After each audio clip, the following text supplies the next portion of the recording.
O assunto é um assunto super interessante.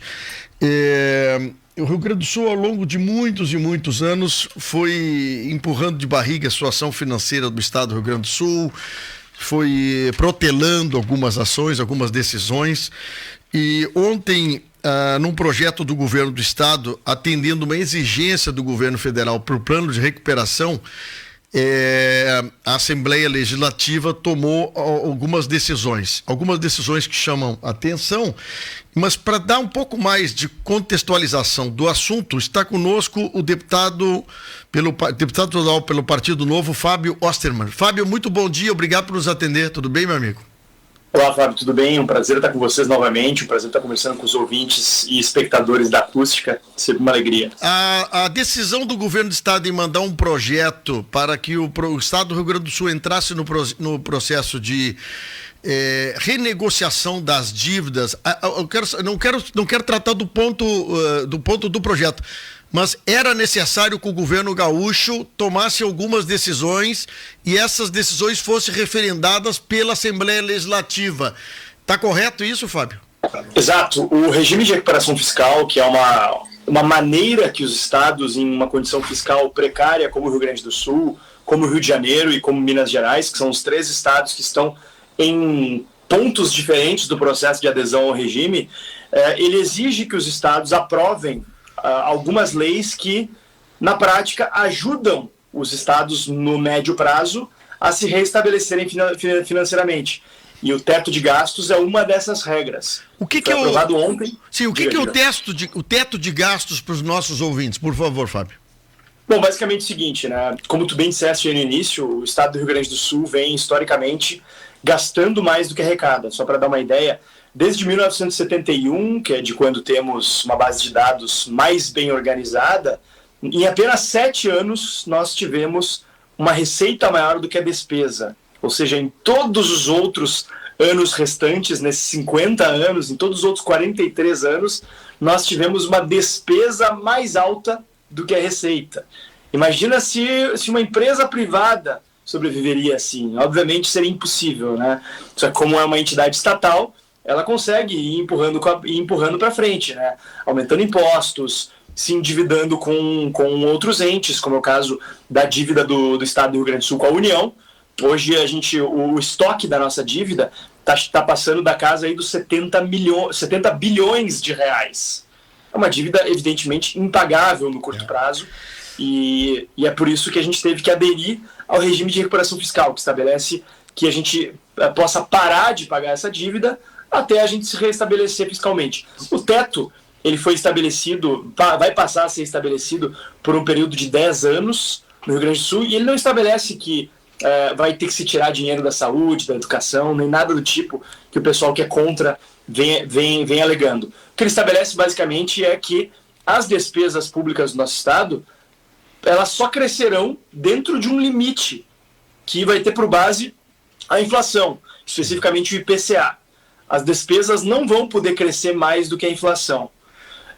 Isso é uma questão de bom senso e de responsabilidade fiscal básica, que já deveria ter sido tomada no Rio Grande do Sul há muito tempo.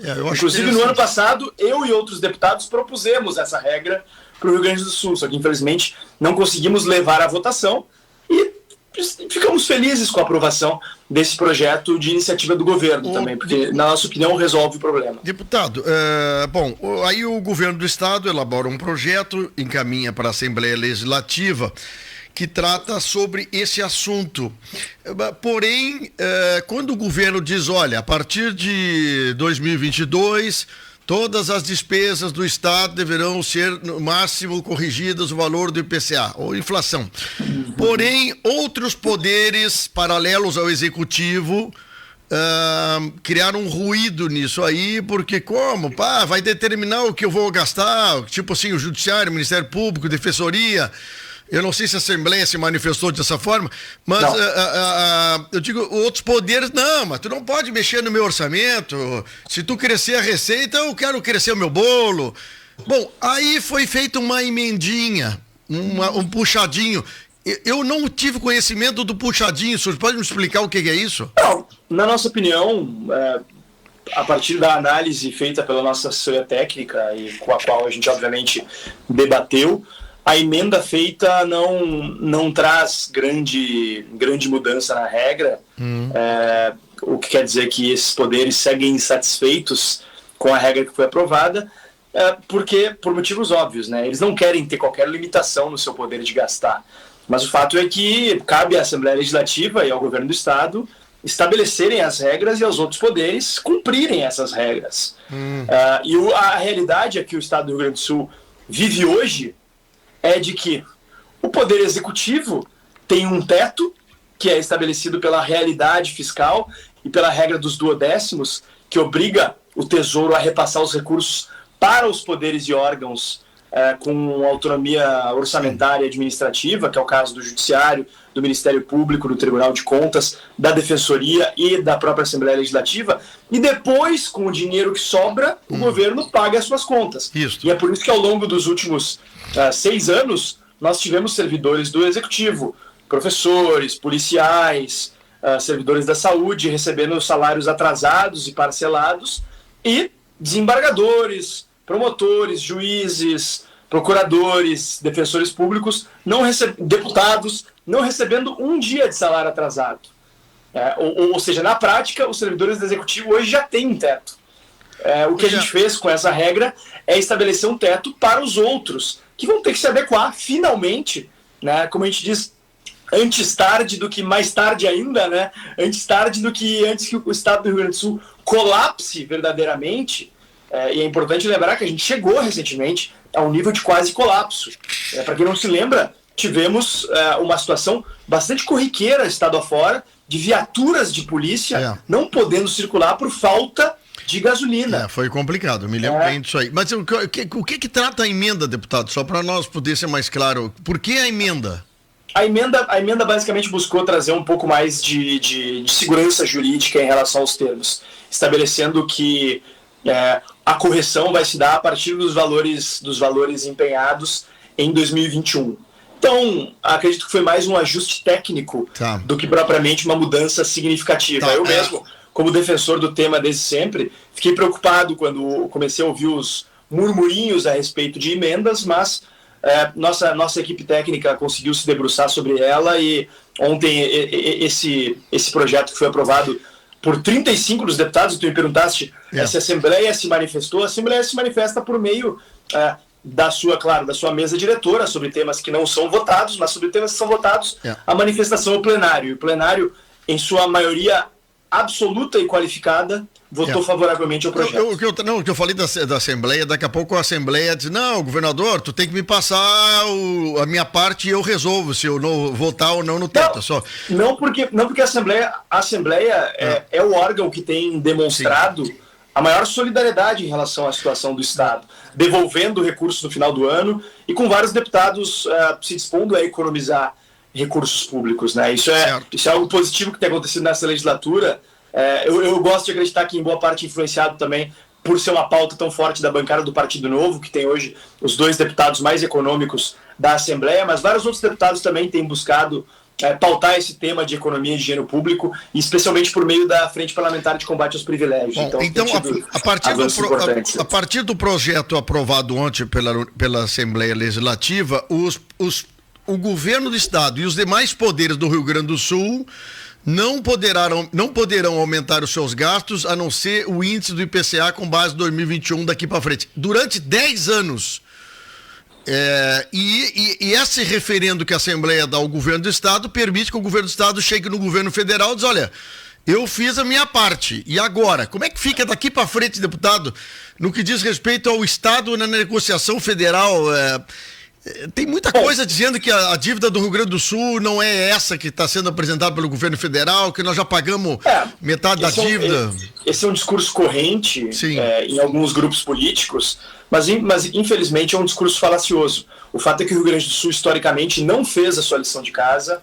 Na década de 90, quando houve a renegociação da dívida e o saneamento das finanças dos estados brasileiros, o Rio Grande do Sul foi um dos poucos estados que insistiu em manter um banco estadual, que é o Banrisul, e por isso tivemos condições de negociação mais desfavoráveis. Se o Rio Grande do Sul tivesse privatizado o Banrisul naquela época, porque uma das grandes preocupações do governo federal era a existência de bancos estaduais que estavam servindo na prática para que os governos emitissem moeda e gerassem um impacto inflacionário Brasil afora. O governo federal teve que fazer essas medidas de saneamento e o Rio Grande do Sul, por um fetiche em ter estatais, em ter essa questão de temos um banco estadual, acabou sendo um dos estados que fez negociação em termos mais desfavoráveis. Entendi. E o fato é que é a questão dos juros compostos, né? Nós podemos ter pago a dívida, o estoque da dívida da época, mas o estoque da dívida de hoje segue se avolumando. Tivemos sucessivos atrasos que, obviamente, são punidos, e hoje nós temos um estoque da dívida que é significativo. E com a adesão ao regime de recuperação fiscal, nós pararemos de pagar, não correremos o risco, por exemplo, de a liminar que hoje vigora, que nos permite que não seja pago, porque se a gente tivesse que pagar, aí sim ia colapsar as finanças públicas do nosso Estado, em qualquer momento que a liminar caísse, e se nós não aderíssemos, ou se nós não aderirmos, né, porque não aderimos ainda, mas agora com a aprovação dessa regra, tudo fica mais claro e a gente consegue ver um horizonte de adesão. Se nós não aderirmos ao regime de recuperação fiscal, a tendência é que a liminar caia. Que a liminar é em caráter provisório, enquanto nós buscamos cumprir os requisitos básicos da lei do regime de recuperação fiscal. Eu acho que o Rio Grande do Sul dá uma outra guinada importante, né? Semana passada aqui teve o vice-governador, o Ranolfo, falando sobre algumas coisas importantes, assim, né? De enxugamento do custo, outras coisas, a questão das contas públicas, planos de previdência, uma série de coisas que ao longo de muitos anos, né? Não é uma coisa de um governo que vai acabar, né? Mas vai se ganhando fôlego para outras coisas.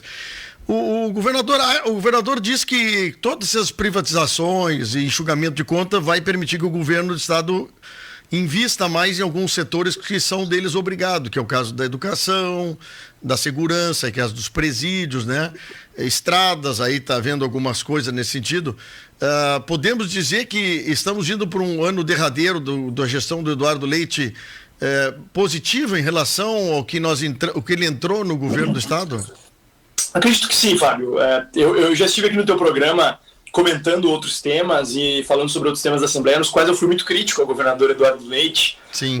E eu sou um crítico contumaz de diversas medidas dele, mas eu busco ter sempre o bom senso e a justiça de reconhecer os avanços e as vitórias. E é inegável que foi um governo que propôs uma agenda de reformas importante no nosso estado, uma agenda de reformas que a sociedade gaúcha aguardava há muito tempo, que passava por privatizações, que passava por revisão de planos de carreira, que passava por retirada de avanços temporais automáticos que acabavam gerando um efeito em cascata de aumentos para servidores, especialmente para os servidores mais bem remunerados, e uma reforma da Previdência absolutamente urgente, que lamentavelmente foi adiada e que hoje, o fato de não ter sido aprovada lá atrás, faz com que anualmente cerca de 12 bilhões de reais dos cofres públicos sejam retirados de áreas essenciais, como essa que tu citaste, para pagar o rombo da Previdência. Porque ao longo de décadas o Rio Grande do Sul viveu sobre um conjunto de regras absolutamente favoráveis, concedendo aposentadoria integral para servidores que nunca contribuíram, em muitos casos, servidores que entraram antes dos anos 2000 especialmente, que aliás se aposentaram antes dos anos 2000 e que, enfim, especialmente a questão do magistério, né? Tínhamos muitas pessoas se aposentando com 42, 45 anos e a gente sabe que, felizmente, a longevidade da população é uma realidade. Só que isso, obviamente, gerou também um peso previdenciário muito grande. Com certeza. E essa conta a gente paga diariamente no Rio Grande do Sul. Pois é. Vamos ver. Deputado, alguns assuntos que eu queria só te perguntar. Nós temos aí o governo do estado vai lançar 3 editais de privatização de estradas aí. São 1.200 quilômetros ao longo dos próximos meses a serem licitados. Mas ontem eu vi uma reclamação de uma pessoa que já circula pela estrada que foi privatizada e teve o seu valor do pedágio diminuído pela metade. Mas a praça de pedágio já está funcionando, só que os trabalhos de remendo ou de conserto da estrada não iniciaram ainda. Eu não sei se seria uma hora certa de falar, mas da Assembleia Legislativa exigir que a empresa que ganhe a licitação, pelo menos conserte a estrada antes de começar a cobrar o pedágio, né? Isso aí depende Na prática, acho que depende também da forma como o contrato administrativo foi feito, né? Eu achei estranho isso aí. Mas é importante também que a população entenda que o processo de concessão, ele dura muitos anos, né? E que às vezes não há tempo para se fazer esses reparos imediatos. Mas eu estou te dizendo o seguinte: construir uma praça de pedágio é barbada, viu? Meu amigo.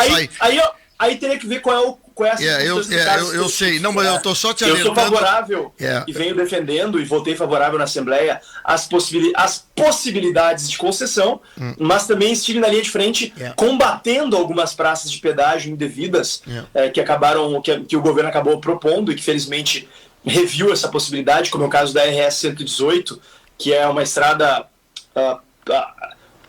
urbana praticamente no entorno de Porto Alegre, e que o governo queria instalar uma praça de pedágio entre algumas das cidades mais pobres da região metropolitana. Né? Então, acho que cada caso é um caso e a gente tem que analisar com a devida parcimônia. Não, eu estou te passando isso aí porque eu ouvi ontem um comentário e chama atenção. Meu amigo, então vamos... Pode me dizer qual é a estrada? Essa é perto de Santa Maria, que foi privatizada ali. Deve ser a 287. Eu acho que é 287. Deve ser a 287. E aí a pessoa diz, a estrada continua ruim, nós já estamos pegando... Continua ruim, perigosa, mas as praças de pedágio estão instaladas. É só um alerta. Meu amigo, vamos falar outro dia sobre como é que vai funcionar então o final de ano, início de ano aí para o nosso Rio Grande do Sul. Ano que vem tem eleições. Precisamos que o estado do Rio Grande do Sul seja cada vez melhor, afiado, investindo. Temos muitas coisas interessantes aí na região, né, Fábio? Sem dúvidas. E a gente em breve estou de volta aí presencialmente também, visitando os estudos da rádio acústica, reencontrando os amigos e batendo um papo mais próximo. Só não vamos poder dividir o chimarrão, né? Porque agora a regra é cada um com o seu chimarrão. O outro dia teve o teu colega aqui, o Marcelo Moraes, o PTB, né? Deputado federal. Vamos compartilhar o chimarrão e eu não dei o chimarrão meu para ele. Agora cada um o seu chimarrão. Ele ficou meio de biquinho comigo, mas ele entendeu que não dá pra gente compartilhar ainda. Mas quem sabe daqui a um tempo a gente compartilha. Quem sabe, né? Vamos todo mundo se vacinando e se cuidando e vencendo essa pandemia. Valeu, Fábio. Muito obrigado. Um grande abraço para ti, para todos os nossos ouvintes. Até a próxima. Tchau. Deputado estadual do Partido Novo, Fábio Osterman, batendo um papo conosco.